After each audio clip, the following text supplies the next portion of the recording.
ito tinasasintada iti baba nagsawa.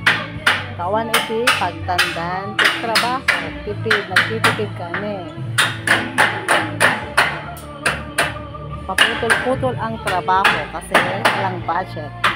Pagka may budget, saka na naman kami magtatrabaho, may materyales. So, bunbunag ti daga. Saban nagmatagbunag.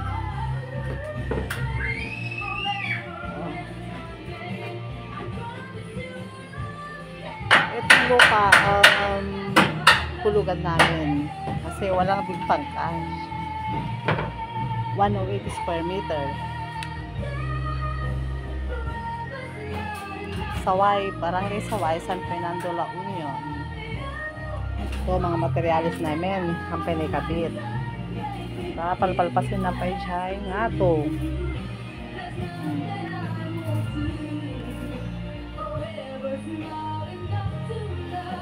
Sarigat namin iti agap-abang. So nga, nagsarili kami.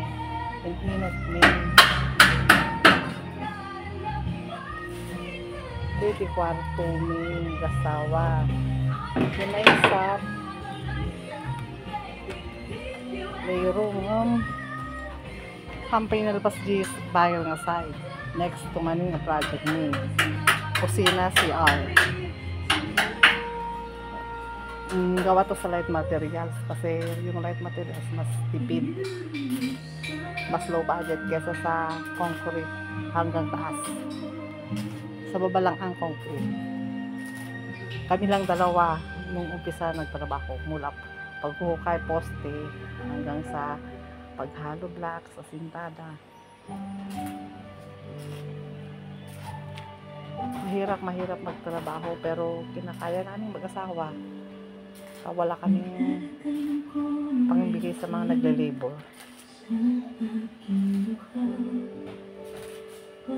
Unti-unti lang.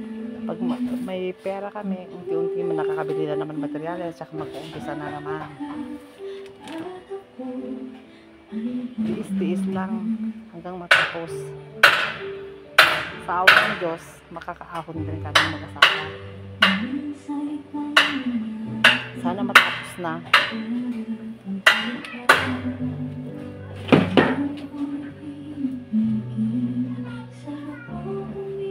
Ito simpleng bahay lang.